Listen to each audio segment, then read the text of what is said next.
Hello, ladies and gentlemen. This is Teo back again with more Ever17. So, what did we learn last time? So, as for the blonde kid, he lost his memories. He ran into a crazy person with an obnoxious name. He got assaulted by a lemur. No. Takeshi got assaulted by a lemur. The blonde kid got framed for assaulting somebody as a lemur. And then he drowned. So that was exciting. And then, what else? Takeshi got assaulted by a lemur. That was functionally his only relevant role in the story. So, that refresher, let's dive into the action, if I can figure out how. Oh, there we go. We found the load button. We did it. We're a genius. Just a few seconds after I'd squeezed our bodies through that narrow gap, the watertight door closed completely. We placed our backs against the closed door and collapsed. There was almost no sense of relief. Both of my legs were shaking, and my heart was beating like it would explode. We spent a few moments there in a stupor. The next thing I knew, the seawater had mostly disappeared from the floor, and funky music had started playing. That's not to say it was completely dry, it was still wet. And my body and Yu's body... we were still soaked. Are you alright? Huh? What? You're really out of it until just a second ago. Who was? You were. Me? I was? You stood up and took her wet hair in hand, wiping away the water droplets around her eyes with the palm of her hand. Oh, that's right. The water carried us away. Carried us away. And, what happened? We got swept into the next corridor over. And then all of a sudden, this watertight door started to close. But you were all spacey. And to make things worse, you fainted. So how did we get out? I got us out! You? Yup. Really? What, you don't believe me? But... you seem more like the type that needs help rather than dishes help out. What does that even mean? Like, I don't think that sentence is grammatically correct. I'm super confused, but I'm gonna move on with my life. What? What's that supposed to mean? Oh, it's a joke. I'm just kidding. If you really did save us, I suppose I should thank you. Thank you. You bowed her head slightly. Do you really mean it? Of course, I guess. You guess? I said I was joking. You take everything so seriously. You're just an innocent young'un. The more I interact with you, the, more confused I am as to what's going on in her head. Like, she's not weird enough to be, a caricature. She's just, slightly off. Oh, whatever. Well, I suppose I owed you one anyway. Owe me? When I collapsed at the shop, you helped me, right? Now we're even. When I said that, Yu's face lit up in a smile. Anyway, enough of that. Let's hurry up and find an exit. Yeah. You never know when there might be another flooding. Yu was checking the ceiling and walls as she started walking. I followed along behind her. We cut across the wide room heading for the exit. There was a big, empty, mechanical merry-go-round. Without music or the voices of children playing. Only its bright lights glowed in a lonely sort of way. Hey, that reminds me, I haven't even asked your name yet. Huh? Name. Your name. Oh, yeah, that. My name is,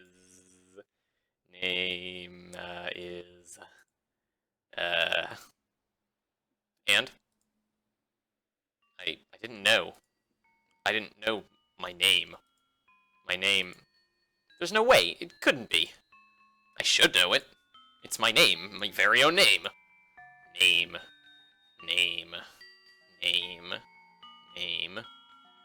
Then all of a sudden a shock shot through my whole body. What's the matter? My head hurt. It seemed like it would split right open. I held my head in both arms and crumpled forward.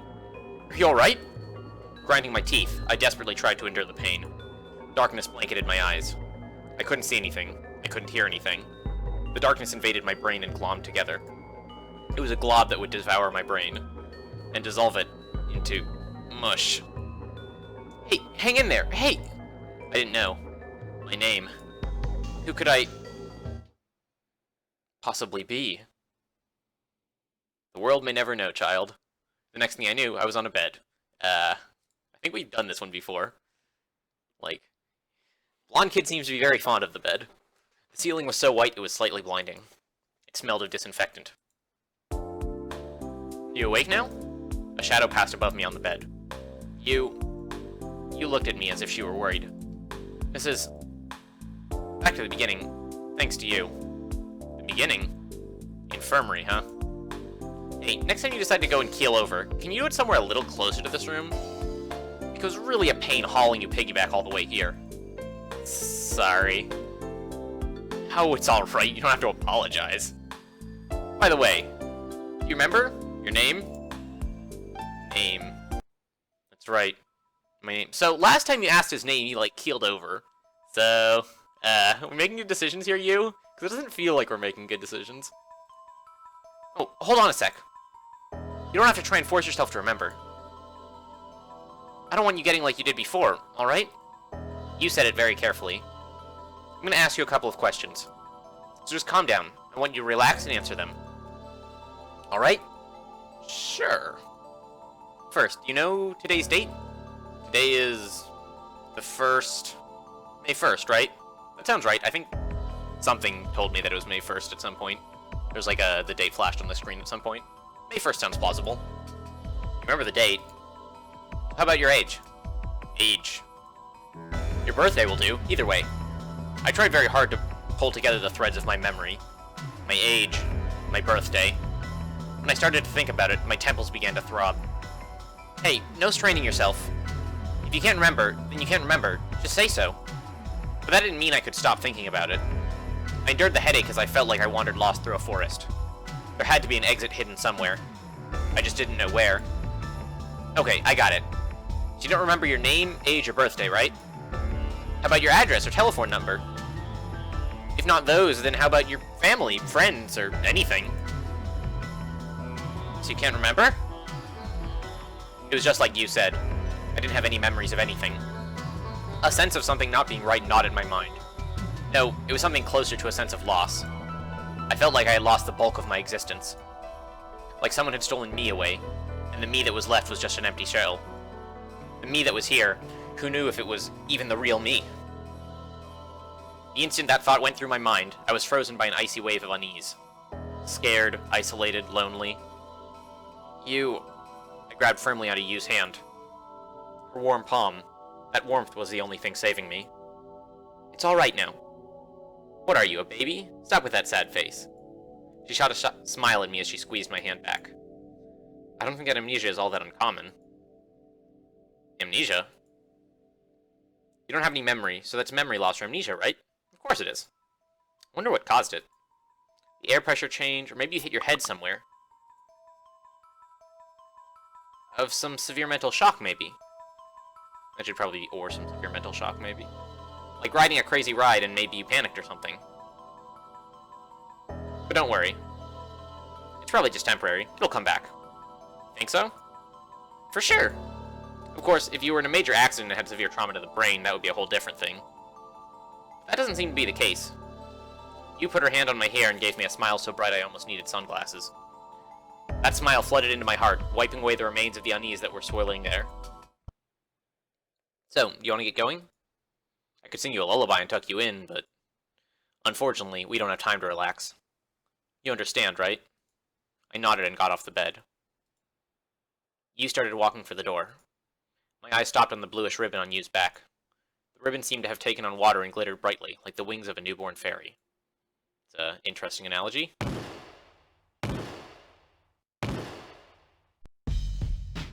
It's no good. It doesn't seem to open. You said that after trying to move the door with her weight several times. These were emergency stairs. Or more accurately, it was the passage on the way there. The emergency stairs would spiral around a fat pipe. If we followed those stairs, they would take us to the floating island, at least in theory. But right now in front of us stood a thick steel wall. The wall had a small watertight door, and if we couldn't squeeze through that, then we couldn't make our way any higher. This isn't the floating island yet, is it? That's pretty obvious, isn't it? Not even. I mean, we haven't even hit Earth Boden, so we've still got a long way to go. Earth Boden, that was the basement floor 1? You nodded. What does that mean in terms of depth? How deep is it? Let's see. The White Stock is 102 feet deep, so around 90 feet, give or take, I guess. We've only climbed around 12 or 15 feet on these stairs. 90 feet deep. 90 feet sounded so close, but in any event, if the door didn't open up, then that was it. Hey, I wonder why it won't open. Who knows? I'm guessing flooding. Maybe there's a secret spell or something. What are we, Alibaba now? Or the Tale of Alibaba? Whatever that story is called. Spell, you mean like Open Sesame? That kind of spell? Ah, they even went for the same reference I did. Granted, it's like the pretty obvious reference to go when you're talking about like secret spells that open doors, but... There you go, taking me seriously. Well, what then? You really want to know? Yes? Maybe you'd better not ask. Huh? So what are you gonna do? Do you want to hear it, or not? Which is it? I mean, we're kind of at a dead end, right? So, like, if I don't ask, we just get stuck here. And, like, if I ask, at least if getting stuck here is the plan, then at least I know that's the plan, right? Like, I feel like there's no downside to asking. Ask. Alright then, I'll tell you. You were just talking about how the watertight doors started closing all of a sudden, right? Yeah. That means that the doors closed automatically. Closed automatically. Lemme? Detected flooding and automatically shut the doors in the area that were in danger. What's Lemme? That's what we call the main computer that supervises and manages all the electronic systems in Limu. So what? So what? So probably this... Clang, clang. You knocked on the steel door with her tightly closed fist. This was probably closed by Lemme as well. I see. In other words, the other side of this door is flooded with water? Probably. She had been right. It wasn't something I had wanted to hear. If the door was simply locked, all we had to do was find a way to open it and we could climb to freedom. But if the other side was filled with seawater, then... thinking beyond that was no fun. So what do we do now? So we check out the other emergency stairs. That's all we can do, right? You said it with a sigh and started heading down the stairs. After that, we tried 2 emergency set of stairs in the area, but both were a waste of effort. They were shut off by thick partitions. It was impossible to climb up to White Stock. According to Kader, there were a total of 12 emergency stairs in Limu. 3 of those were closed off, so that left 9. You and I walked around emergency corridors searching for those 9. But we met with a dead end. And a dead end. And a dead end. The watertight doors were completely shut and there was no way we were getting them open manually. We gave up and headed out into the normal corridors to see if we could work our way around using them. And still, we met with a dead end. And a dead end. And a dead end. Inside the sprawling Limu complex, there was a web of several dozen corridors. We investigated each, only finding closed doors everywhere. It seemed hopeless. Both the normal corridors and the emergency corridors were sealed. All were blocked off. The only thing left for us to try was... White Stock. Looks like the only thing left is to go down a floor. With the elevators out of action, the emergency stairs were our only choice. Thankfully, 1/3 of the remaining 3 stairways were still operating, which meant that even if there was no going up, we could still go down. I mean, I recognize that it's probably the best option given your current very short list of actual options, but it just feels weird going down in this situation, right? Like, it's probably the correct call, but it's gotta feel bad. Like, you want to go up. You and I wound around and around the spiral staircase until we reached Dwight Stock, 3 floors underwater. What? Water? I muttered this without thinking when we reached the floor. As far as I could see, the floor was a sheet of water that had flooded in. It was up to about my ankles. There's water flooding in from somewhere else. No, I don't think so. The water's not moving, is it? Now that you mentioned it, there was not even a ripple on the water's surface. There was no evidence that the water level was increasing. I looked around to be sure. There weren't any signs that the water was leaking from anywhere. Well then, what is this? This must be from the water that washed us away earlier. I figured the seawater that pooled on Dwight Stock flowed down here. Maybe via the emergency stairs, or a vent. I don't know how, but somehow it flowed down here. Hey, you remember that saying? About how water flows downhill? We entered the room from a door along the corridor. The room's massive ancient remains were steeped in water, making it seem like the seafloor had risen up. As you and I looked around the wide room, our legs splashed water all over. Our drenched clothes were drying, so we didn't feel that cold. The water on the floor was not as cold as I'd expected. But somehow walking in the water in shoes was, well, unpleasant. I mean, presumably you're wearing socks, right? And wet socks are the worst. I say this as somebody who has, like, holes in his sneakers, so his socks get wet all the time. It's a pretty sad state of affairs. I could just buy new shoes. I should probably buy new shoes. I hate shoes shopping, though. It always feels like I can't find shoes that fit nicely. So I end up putting it off and putting it off. I've probably been supposed to buy new shoes for, like, the past 4 months now. But I just can't get around it. Finally, when we turned into a corridor, we heard an unexpected sound. Is this where we're gonna meet other people?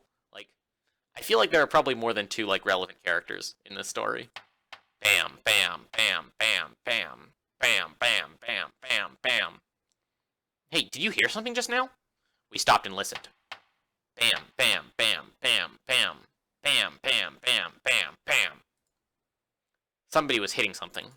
Somewhere nearby. There are other people here. Other people that were left behind.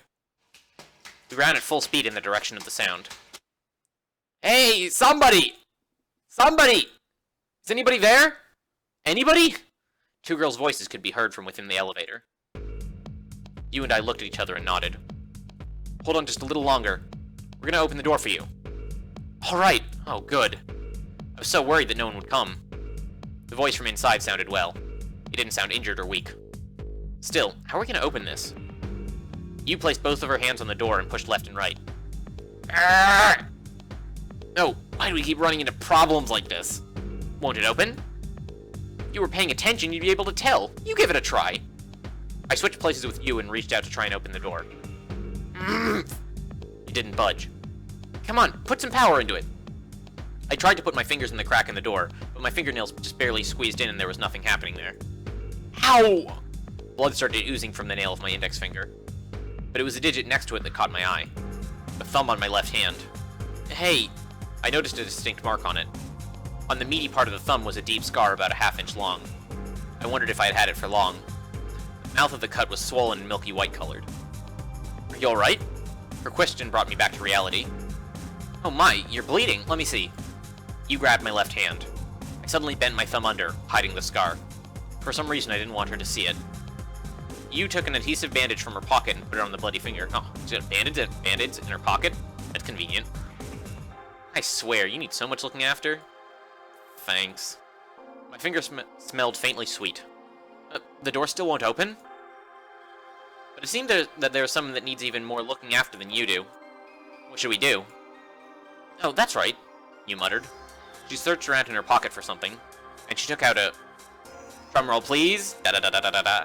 Ta-da! A marker. It was just a felt-tip pen. See this? You take it like this, and do this, around and around and around. As she said this, you screwed the capped end into the space between the doors. A gap appeared. See? That's clever.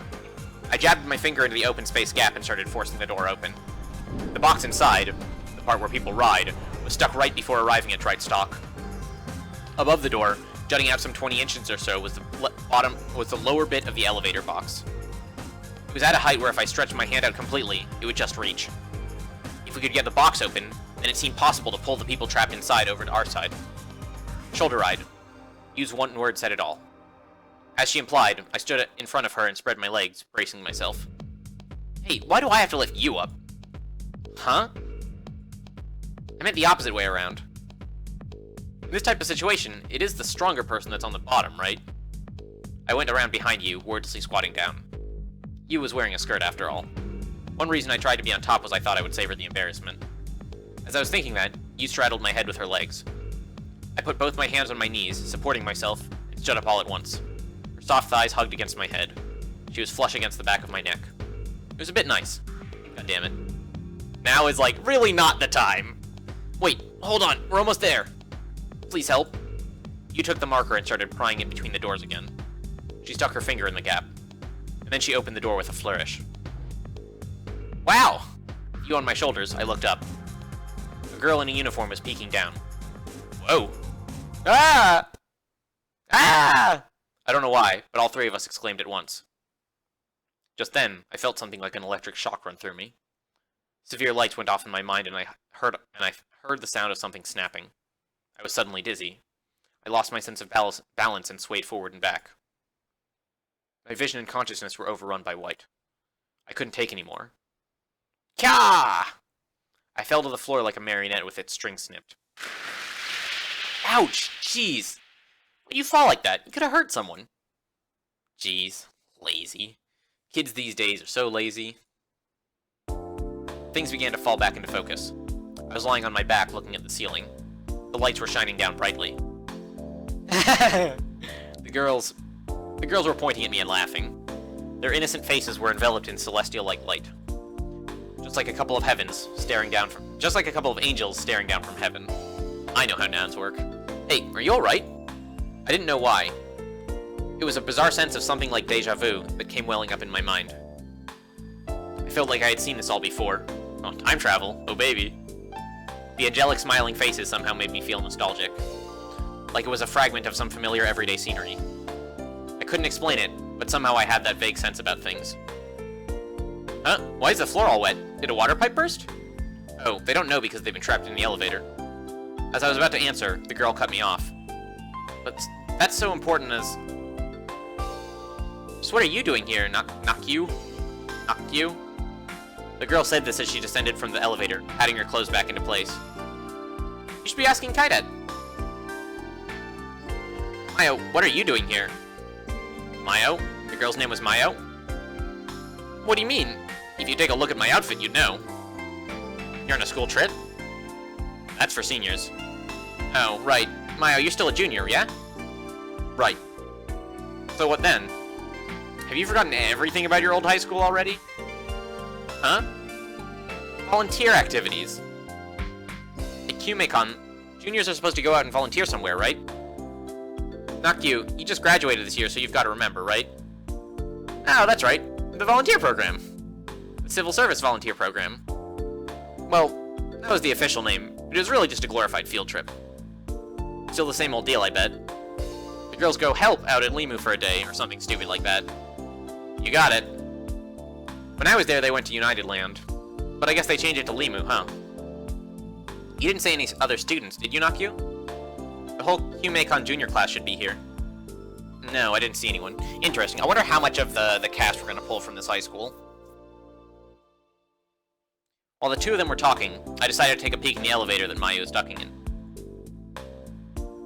I grabbed onto the entrance of the box and used my momentum to pull myself up. It was empty inside. I thought I heard two girls inside. I wonder if my mind was playing tricks on me. I let go of the elevator and dropped to the floor.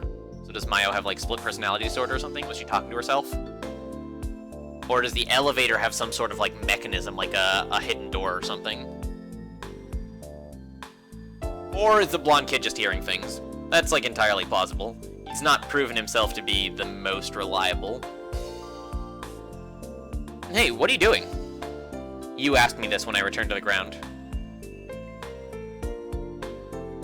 Yeah, let's confirm that I'm a crazy person. Well, before, didn't you hear two voices? Two? You shot the question right back at me and then looked it back at Mayo. No, it's just me. Nobody else. I see. Okay. Split personality disorder then? That's my guess. I guess it was just my mind playing tricks on me. Mayo would glance at me from time to time, but when our eyes met, she would look away.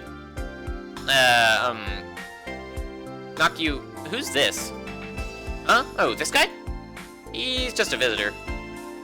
We just met a while ago, but, you know, a lot has happened since then. Nice to meet you.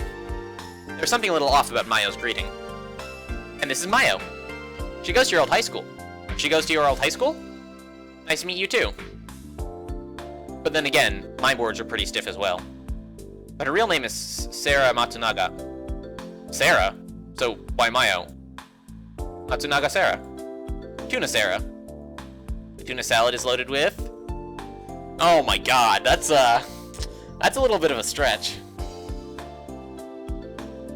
Mayonnaise. At least for Nakyu it is. Oh, so I've been pronouncing it wrong. So it's not actually supposed to be Mayo, it's Mayo. That's... oh my god. I need an adult. I see. I said that, but I still didn't really get it. Yeah, me neither. I had the feeling that simple salad dressing was better suited to tuna salad. I don't know. Every time I've seen tuna salad, it has been made with, like, copious amounts of mayonnaise. Well, whatever. It wasn't important. By the way, your name is... name... yeah, your name. My name is... He says he can't remember. What? Amnesia, that's what. Amnesia? Really? Yes. Oh, wow. Cool. I don't think it's cool so much as, like, deeply inconvenient. Wow. Kinda cool, isn't it? I mean, like, amnesia. It sounds kind of like an international man of mystery kind of thing. Like, maybe you could be hunted by an underground organization or assassins or something. Assassins? I wouldn't kill anybody. I keep trying to tell you not to take things so seriously. Huh, amnesia. You really do have it? That amnesia thing? Sarah kept staring at me as if I were something exotic. Like I were an angel. Replete with a set of wings on my back. The divine and nostalgic feeling from before had vanished like an illusion. The three of us aimed for an exit. It goes without saying that Sarah couldn't hide her surprise at the transformation the complex had undergone. What's this? Why is the whole place flooded? And there doesn't seem to be anyone around. While we walked, you brought Sarah up to speed with the situation while walking next to her. She told her that you herself was working at Limu, how I had collapsed in by the kiosk, how after falling down, I was hauled to the infirmary. After finishing the story, you went on. And then, you know, suddenly the alarm started ringing. Alarm? What, I didn't tell you about this yet? While you were out, they rang the emergency evacuation alarm. I don't know the why, but it said, anyway, everyone please escape, or something like that. Mayo, you heard it, right? Yes. Suddenly the elevator stopped, and I got stuck inside. I think it was right after that when I heard the alarm. And then there were 3 other staffers and myself in the infirmary. The other 3 said they would go out to check what was going on and never came back. I waited, but nobody returned. The only 2 people left in the room were me and you. I couldn't just abandon Kidere. What? At that point, I wasn't even really that worried. I figured probably some kid had just gone and pushed the emergency alarm button. That was all I thought was going on. I figured, even with a prank, it must be serious for them to sound the emergency evacuation warning. Well, now that you mention it, I suppose so. By the time I was just, I don't know, I was worried about this kid. You're worried about me? Well, sure. And? Then what happened? Everything after that was old news to me. The closing of the watertight doors. Our search for the emergency stairs to the floating island. And of course, you also told Sarah about how we got washed away by floodwater. After that, I, you, and Sarah did a complete check of Dreitstock's corridors. But we met with a dead end. And a dead end. And a dead end. And a dead end. And a dead end. After dead end. And the final place we ended up was in front of a small door at the end of a narrow corridor. In the middle, the word Heimel was engraved. What is this? Good question. This is the first time I've been here. Saying that, you took hold of the doorknob. It didn't open. My guess is submarine. This guess isn't, like, founded in anything, but my guess is submarine. It didn't open. It didn't even budge. Next, she started tapping randomly on the 10-key display next to the door. You should have known that it was a waste of energy. So this is the end. You punctuated this with a sigh. The end? You mean we're... Yup. Looks like we're locked in. Gong. You weakly kicked the door. Following the sound, we went silent. The atmosphere around us was heavy. Both you and Sarah wore tired expressions as if they couldn't even be bothered to speak anymore. It was a gloomy silence. Try to lighten things up, I said. Hey. Anyway, it doesn't do us any good to just stand around here. We gotta think of something. Something? A way to escape. You have any bright ideas? Well, let's see. How about... Try to contact the outside or look for other exits. Look for other exits sound like super fruitless. Like, we have definitely just spent the past god knows how long looking for exits. So let's see if we can figure out a way to contact the outside, although I'm guessing the odds there aren't good, given that we, like, already know that you can't get reception down here, and I guess there's probably some stuff hardwired. Alright, let's look around. Or let's look around for a way to contact the outside. For example, we could try to contact the outside or something. How? Cell phones don't even work. Even with a cell phone, Limu must have other means of communicating, right? Means of communication? Oh right, the control room! Why didn't I think of this until now? Well, you see, it's because you're a dumbass. From there, we should at least be able to contact someone on the floating island. Yu's face lit up again.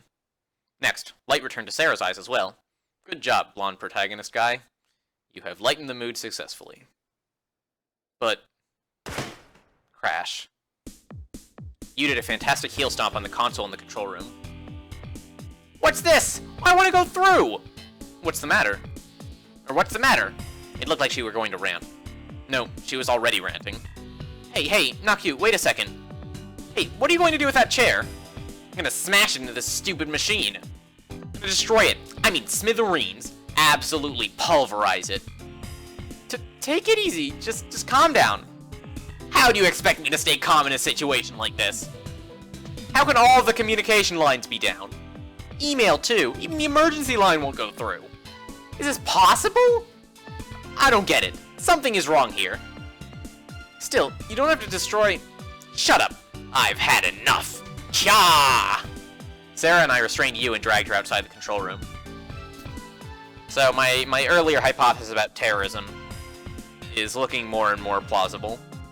Like, realistically, like, this is a mystery, right? So, and there wouldn't be much of a mystery to go on if it turned out they had just all gotten trapped down here by accident. Like, that would be a really anticlimactic punchline. So, just sort of from a meta perspective, we can hypothesize that there was some agent behind them being trapped down here. And it makes sense that an agent that would trap people in an underwater amusement park would also have the foresight to cut the comms. I'm still super suspicious of the, like, chick with the long dark hair that was originally in the lemur costume, but I guess we will find out more about her next time we see Takeshi, right? Because they were trapped in the elevator together.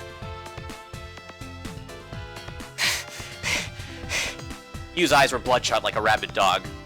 Somehow her fantasy-like outfit seemed out of place. Well, if it has come to this, there's nothing else to do. Let's just split up again and look for an exit. Splitting up is not exactly what I would recommend here. It's no use. After we already looked everywhere? We haven't looked inside the rooms. I see. There might be something like a secret passage hidden or something. I mean, it's not impossible, no, but I wouldn't put money on it. There's no way. This isn't a ninja house, you know. Anyway, let's just look one more time, alright? Because there might be a helpless maiden trapped somewhere like I was. I'm off. So with that, the three of us, Sarah, you, and I, split up and started searching the complex. We agreed we'd meet again in an hour. We decided to meet in front of the control room. And then when you came back, it turned out you had smashed everything in a fit of rage. It was really funny. I decided to check Drite stock from end to end. You and Sarah were probably investigating upstairs. The rest area. I noticed immediately that the scenery was different from the morning. The pond in the middle was covered with a lid. Oh, interesting. Maybe there's a body in there.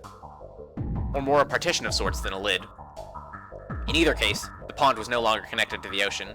Wait, was the pond connected to the ocean originally? Like, from a water pressure standpoint, that seems like a really bad idea. I don't know enough about, like, hydrodynamics to, like, make an informed statement about how bad of an idea that is, but it feels like it's a bad idea. The Lemic computer that you had talked about must have automatically sealed it off. Fried chicken sandwich shop. There was still a slight scent of cooked chicken in the air. Quick, loot the shop, loot the shop! Free chicken! The second I smelled it, my stomach started to growl.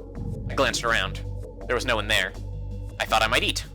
But I didn't want to do anything criminal. No. The chicken's gonna go bad, dude. Like, if it's already cooked, like, you could just leave money also, right? Like, if you feel that bad about it. First of all, you're in a life or death situation. Second of all, you could just, like, leave money on the counter, right? Third of all, the chicken shit is gonna go to waste anyways, right? Like, God knows how long it is before people get back down here. And when they do, I imagine one chicken sandwich is gonna be, like, the least of their concerns. Now, it may sound right now that I'm advocating criminal acts.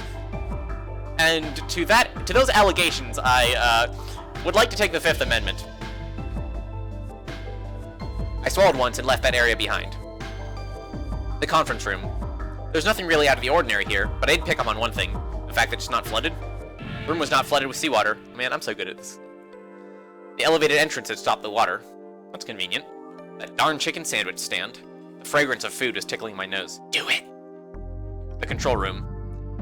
This room too was spared flooding by its elevated entrance. The chair that you had knocked over was as she had left it. I put it back where it should be, checked the room, and left. That chicken sandwich stand. The smell just wouldn't quit teasing me. The ruins of Lemuria. You had passed through here just a while before. Just to be sure, I peeked in the shadows of the stone pillars and behind buildings, but couldn't find anything resembling a pathway. The chicken sandwich stand. That smell. Oh, I couldn't take it anymore. I slyly extended my hand toward the case, holding the warm chicken sandwiches. This situation called for extreme measures. Ah, I'm so on board with extreme measures. I kept telling myself that as I munched and swallowed down the sandwich. We did it! We successfully stole the chicken sandwich! Go team! With that, I'd finished checking Trite stock. It didn't look like there were any hidden corridors to be found, or anyone trapped here besides the three of us. Also, for like, as much work as they put in to build an underwater theme park, Trite stock feels kind of small, doesn't it? That was what, like 4 rooms? And they've been going on and on about how, like, large the corridor system is. It's like, either those rooms are bloody gigantic, or this is, like, not the most efficient use of space ever. Either that or, like, half the floor is, like, gated off by the floodgates, but I like to think that their architects are just, like, completely brain dead. Or not brain dead necessarily, so much as, like... Oh, no, here's the funny explanation. There's this businessman, right? And he's like, we're gonna build an underwater bloody theme park. And the architects are like, you know, we don't have the budget to build more than, like, 4 rooms. And the businessman's like, God damn it, we're building an underwater theme park. And the architects are like, whatever you say, boss.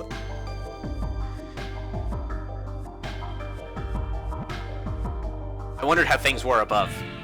Maybe it was just like you had said. Maybe there's no more point in looking. It was still before our meeting time, but I went back to a rendezvous. How do you pronounce rendezvous? Rendezvous? Rendezvous. That sounds plausible. A rendezvous point in front of the control room. See, this one I don't really get an excuse for because it was originally French, but, like, it is an actual English word now, so I am, in theory, supposed to know how to pronounce it. And when I got there was a surprise waiting for me. Hello, randos. Hey! Hello. Huh? Who are you? What, you forgot us already? What in the world? I felt like I had met them before. I was pretty sure of it, but... your name is... I couldn't remember it. It's Takeshi. And I don't think we know the chick in the white dress's name yet. Nah, I don't think I've introduced myself yet. I'm Takeshi Kudanari. And this here is... The guy named Takeshi indicated the girl. I'm Sora Akane Gasaki. She gave a slight nod. Takeshi and Sora. I repeated the words. They both nodded. What are you doing here? Yahoo! Huh? What's going on here? You don't have to be so surprised, do you? Just a bit ago, when I was walking around White Stock with Mayo, we bumped into these 3. Wait, 3? Definitely counting 2 people there. So, you're stuck here too, huh? Yes. That's right. Huh? Wait a sec. Didn't you just say 3 people? Yeah. See? Right over there. I followed the direction of Yu's finger. Ah, it's our terrorist. Hello, terrorist. Someone was standing on the opposite end of the wall along the corridor. I could only make out half of the person's back, but I saw long hair and black clothes and it left an impression. Who's that? You mean Tsugumi? Oh, Tsugumi Komachi, I think it was. Tsugumi. So that was her name. She wore all black. It didn't sound familiar, but still... I feel like I've met her somewhere before. Yeah, I think she's the one who, like, shoved you in the lemur costume. It was super funny. Do you know her? No, it's not that. It's probably just my imagination. It's just somehow... Something... Anyway, she's pretty tough to get along with. I'm not sure why, but it seems like she doesn't like me very much. Doesn't like you? I could feel the slight animosity emanating from Tsugumi's back. She didn't have to say anything. There was a definite atmosphere which made approaching her difficult. Maybe I'll go talk to her. Just as the thought crossed my mind, Tsugumi shot a glance in our direction. She had piercing eyes and an intimidating gaze. With her glare eating into me, I couldn't take even one step forward. There was no way I could talk to her. What's that all about? Why is she so angry? I haven't done anything to make her hate me. Tsugumi's gaze returned to normal. Cold beads of sweat appeared on my forehead. Oh, that reminds me, where's Sarah? Having realized she wasn't around, I glanced around the room. Without my noticing it, Sarah had come to stand behind me at some point. Nope, we're not gonna worry. But her expression somehow didn't seem fine.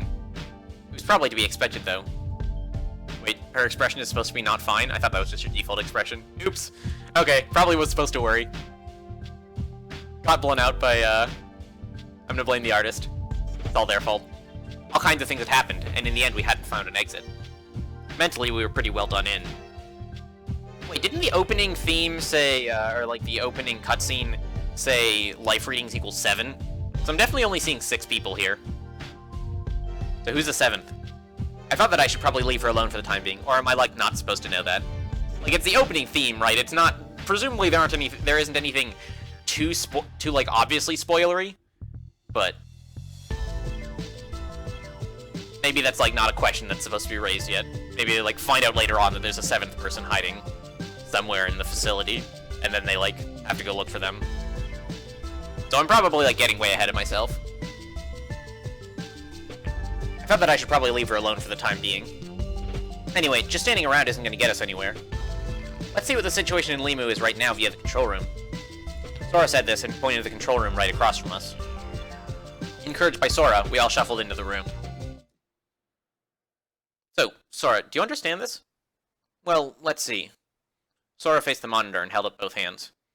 Instantly, the contents of the screen began to change, with a number of windows opening, closing, and searches for data underway. Oh, such high tech.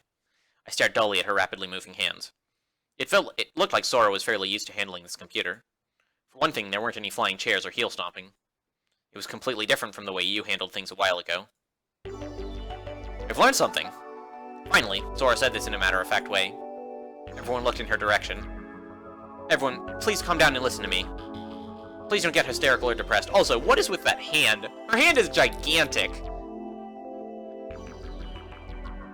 Saying this, her face seemed paled. All eyes were glued to her in silence. I have a report on the current status of Limu. First, the first floor, Boden, is completely flooded. Uh-oh! That's not good. Completely? Yeah. All the partitions have dropped and it isn't possible to get through any of its corridors. So what you mean is, all the paths leading up are completely shut off? That is correct. Furthermore, here's the status of the white stock. This is the floor above, the floor with the infirmary. This is Drightstock. Yeah, I don't know what to make of those colors. Like, does pink mean open or closed?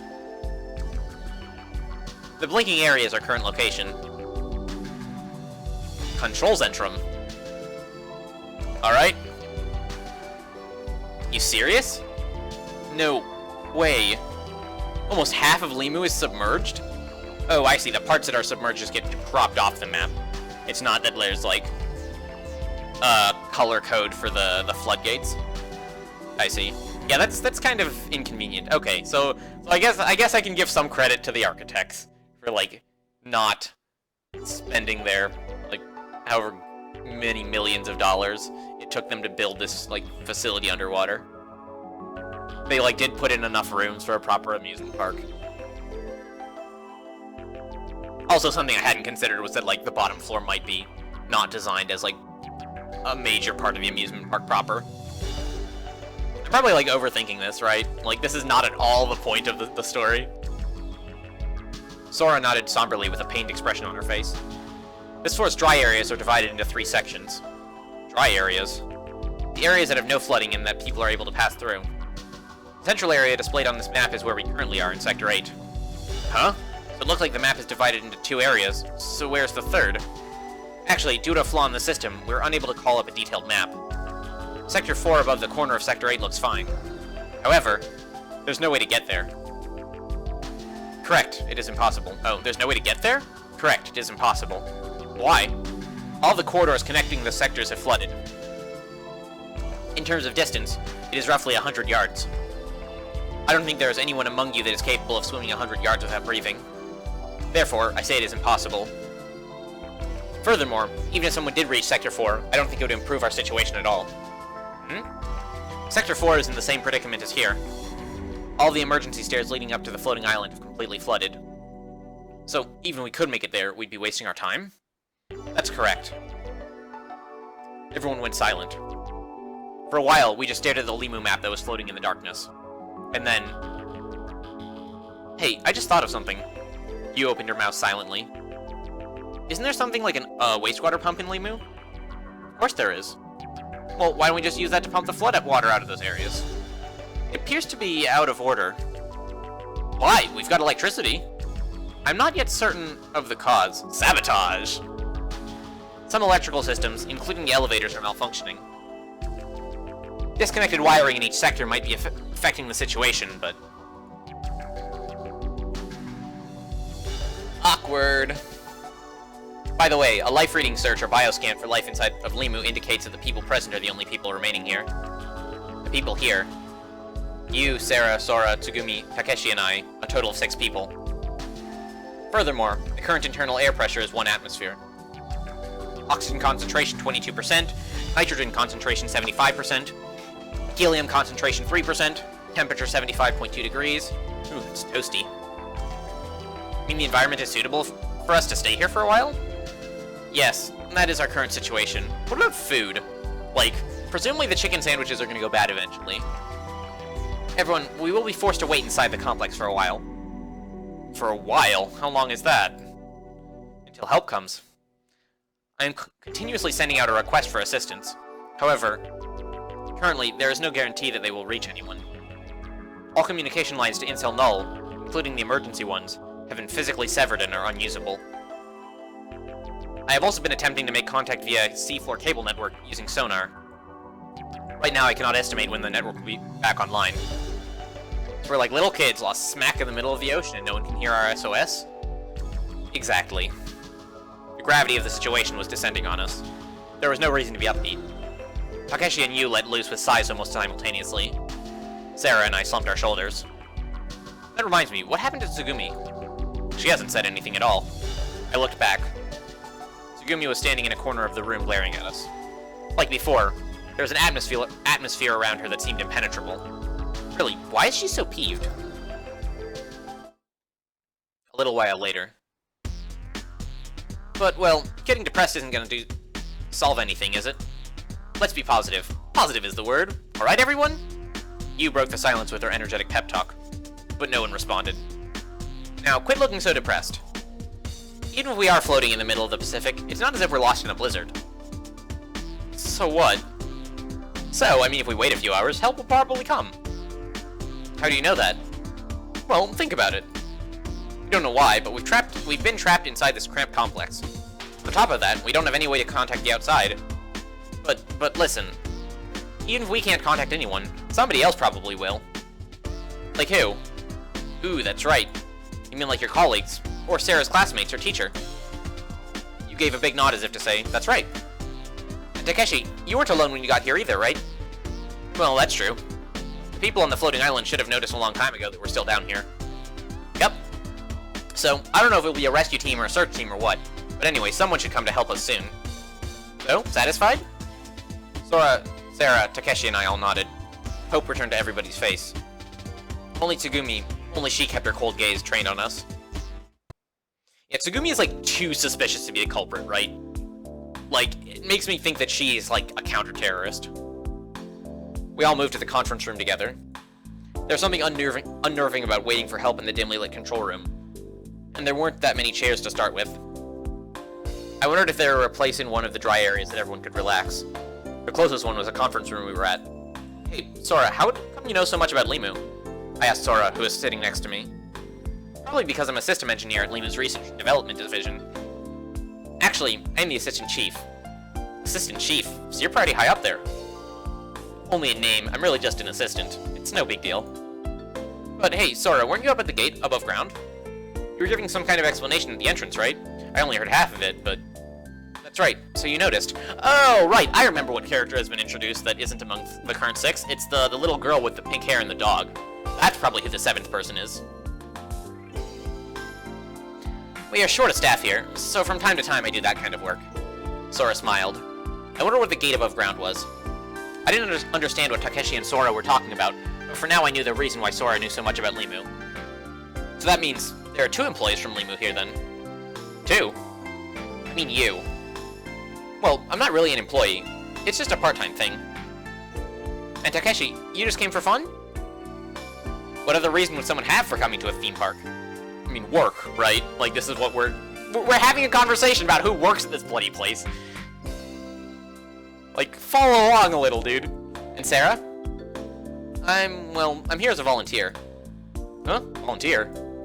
It's an event for juniors at QMACon. But it's basically just for fun. Huh? Without thinking, I let out a cry. For some reason, something bothered me. Everybody here, you're not all friends, right? No way, we just met. And why are you talking to Takeshi like you're old friends? And Takeshi is talking to you guys the same way. Oh, that's right, you don't know. What? When we all met up on Zwite's dock, we introduced ourselves. Oh, so that's it. Yep, that's it. Still, it seems strange how they are all so friendly for having just met. That's what I thought. What about you? What's your name, anyway? Good question. Huh? I'm pretty sure we haven't heard yet. I'm an assassin, that's what he is. Assassin? He's being hunted by the underworld. I'm not being hunted! I told you to quit taking things so seriously. You just don't get it. What? Alright, I'll explain for him. Actually, he's got amnesia. Amnesia? You gave them a brief explanation of my situation. You told them how I'd forgotten my name, address, family, and friends. And that I only remembered the date and everything after meeting you. After listening to the explanation, Sora said, it sounds like it's probably complete amnesia, a type of retrograde block. Complete amnesia. It's also called retrograde life amnesia. While general education and knowledge remain intact, one's name, background, family, and friends, all aspects of one's life history are wiped completely from one's memory. Normally, one's memory returns within a few days or months. Hypnotism and electric shock therapy are also said to be effective means. Electric shock? Relax. Put it another way, this type of amnesia usually solves itself naturally. So for now, foreshadowing. So, based on that like little bit of dialogue, my current guess is that at some point our blonde protagonist is going to be the recipient of an electric shock, not as like intended as electric shock therapy, but it will have the side effect of bringing back his memories. And then we'll find out that he was a terrorist all along. So for now, you really shouldn't worry or think too much about it. That's really the best medicine for you. See? Just like I said, right? Don't worry, things will be fine. So there you have it. You say it like it's somebody else's problem. That's not what I meant.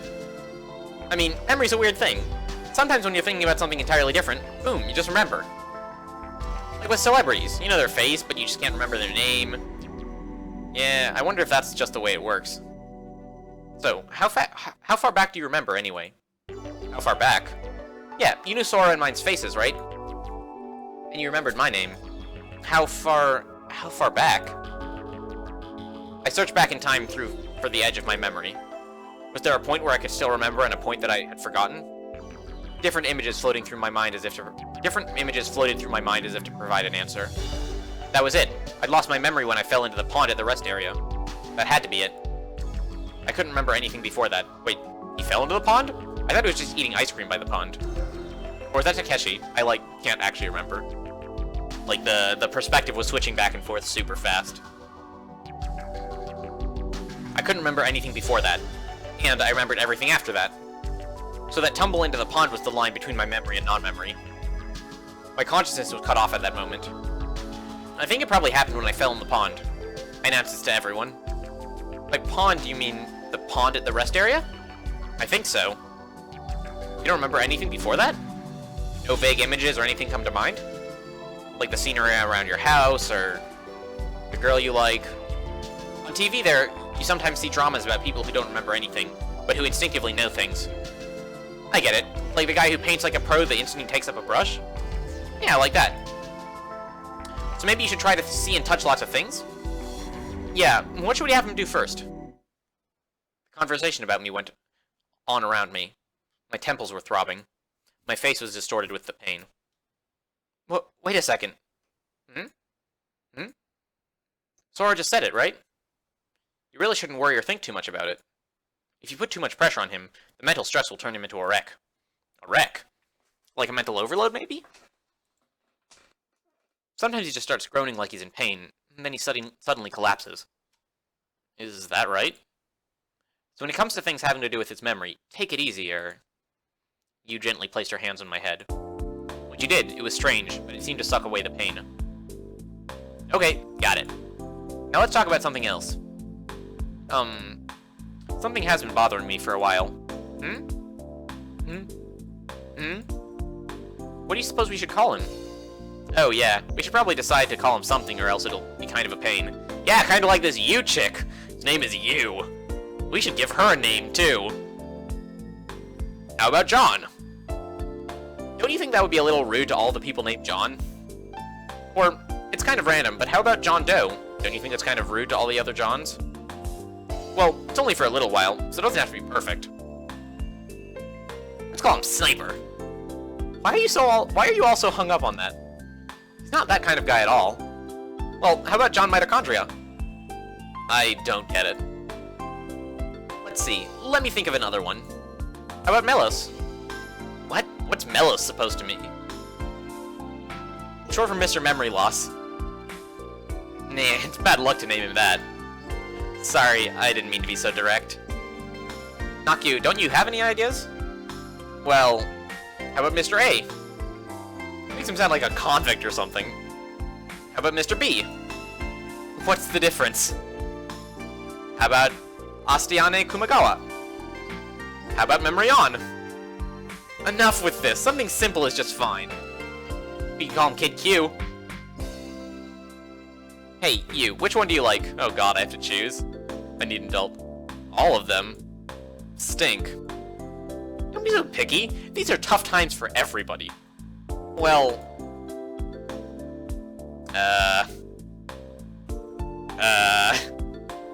What exciting options I have available to me.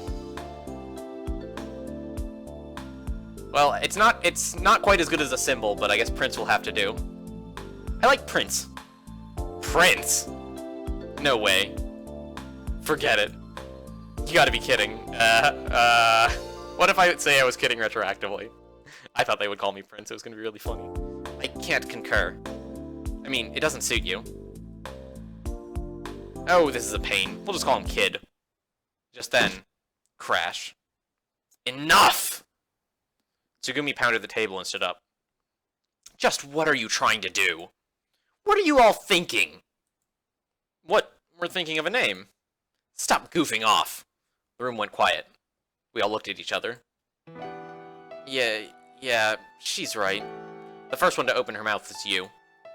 We're not thinking about his feelings at all. We just got a little carried away. I don't think that that's what she's taking offense to, though. I think she's, like, taking offense to the use of our time. When we could be, like, thinking of other ways to contact the outside world or get out. That's not what I mean. Well, Tsugumi, what would you suggest that we call him? See? It's tough to think of a name. Fine. Do what you want.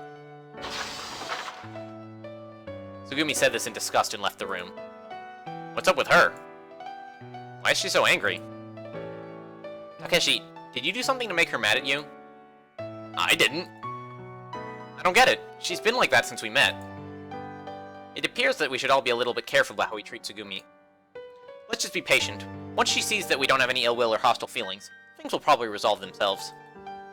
I felt as if something was controlling me. The next thing I knew, I found I was rushing out of the room. Down the corridor, Tsugumi was kicking water as she walked. I didn't know where she was heading. I called out to her back. I mean, obviously she's going to get a chicken sandwich. Hey, wait! Tsugumi didn't stop. There was no sign that she would look back. Tsugumi! Tsugumi! When I finally caught up with her, I put my hand on her shoulder. Don't touch me. Can you please not touch me? Tsugumi stopped walking and said it in a small voice. So, sorry. Apologizing, I took my hand from her shoulder. What? What do you want? Let's be, right to the point. Why are you angry? I wondered, why are you so angry? And I jumped directly to the point. That was a bad idea, wasn't it? Why? You are funny. Wait, it wasn't a bad idea? I'm so confused.